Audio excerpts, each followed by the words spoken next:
ಒಂದು ಸುಂದರವಾದ ದೊಡ್ಡ ಕಾಡು ಇತ್ತು. ಆ ಕಾಡಿನಲ್ಲಿ ಸಿಂಹ, ಆನೆ, ಜಿಂಕೆ, ಮೊಲ, ಕೋತಿ, ಇನ್ನೂ ಇತರ ಹಕ್ಕಿಗಳು ಎಲ್ಲರೂ ಸಂತೋಷವಾಗಿ ಬದುಕುತ್ತಿದ್ದರು. ಆ ಕಾಡಿನ ಮಧ್ಯದಲ್ಲಿ ಒಂದು ಚಿಕ್ಕ ಕೆರೆ ಇತ್ತು.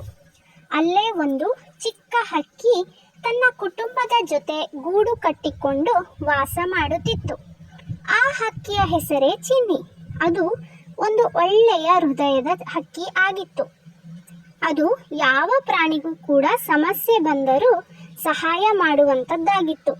ಆದರೆ ಆ ಕಾಡಿನ ಕೆಲ ಪ್ರಾಣಿಗಳು ಅದನ್ನು ತಮಾಷೆ ಮಾಡುತ್ತಿದ್ದರು, ಹಾಗೆ ಹೀಯಾಳಿಸುತ್ತಿದ್ದರು. ಇಷ್ಟು ಚಿಕ್ಕ ಹಕ್ಕಿ ನೀನೇನು ಬೇರೆಯವರಿಗೆ ಸಹಾಯ ಮಾಡಬಲ್ಲೆ ಎಂದು ಎಲ್ಲರೂ ನಗುತ್ತಿದ್ದರು. ಆದರೆ ಒಂದು ದಿನ ಬೇಸಿಗೆ ತುಂಬಾನೇ ಹೆಚ್ಚಾಯಿತು. ಮರಗಳೆಲ್ಲವೂ ಒಣಗತೊಡಗಿದವು. ಕೆರೆಗಳಲ್ಲೂ ಕೂಡ ನೀರು ಬತ್ತತೊಡಗಿತ್ತು.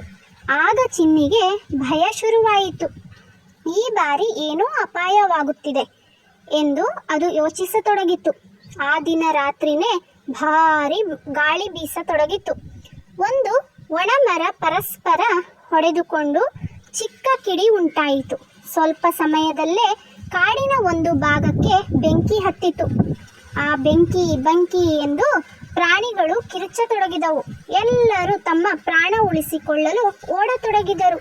ಕೋತಿಗಳು ಮರದಿಂದ ಮರಕ್ಕೆ ಜಿಗಿಯುತ್ತಾ ಓಡಿದವು. ಜಿಂಕೆಗಳು ಭಯದಿಂದ ಅತ್ತವು. ಮೊಲಗಳು ಗುಹೆ ಹುಡುಕತೊಡಗಿದವು.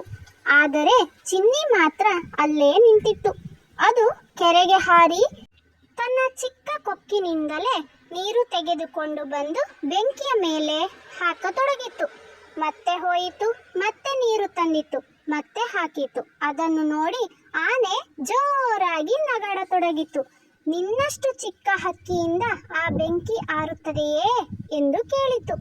ಚಿನ್ನಿ ಶಾಂತವಾಗಿ ಹೇಳಿತು, ನಾನು ನನ್ನ ಕೈಲಾದ ಕೆಲಸ ಮಾಡುತ್ತಿದ್ದೇನೆ.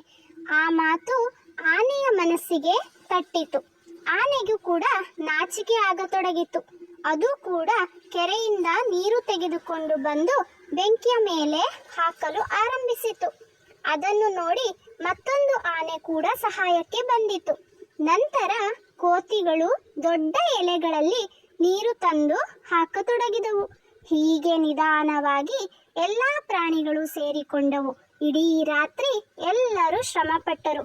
ಕೊನೆಗೆ ಬೆಳಿಗ್ಗೆ ಆಗುವಷ್ಟರಲ್ಲಿಯೇ ಬೆಂಕಿ ಕೂಡ ಪೂರನೆ ಆರಿಹೋಯಿತು. ಕಾಡು ಕೂಡ ಉಳಿಯಿತು. ಎಲ್ಲ ಪ್ರಾಣಿಗಳು ಸಂತೋಷಪಟ್ಟವು. ಸಿಂಹ ಚಿನ್ನಿಯ ಬಳಿ ಬಂದು ಹೇಳಿತು, ನಿನ್ನ ಧೈರ್ಯ ಇರದಿದ್ದರೆ ಇಂದು ಈ ಕಾಡೇ ಉಳಿಯುತ್ತಿರಲಿಲ್ಲ. ಎಲ್ಲರೂ ಚಿನ್ನಿಯನ್ನು ಹೊಗಳತೊಡಗಿದರು.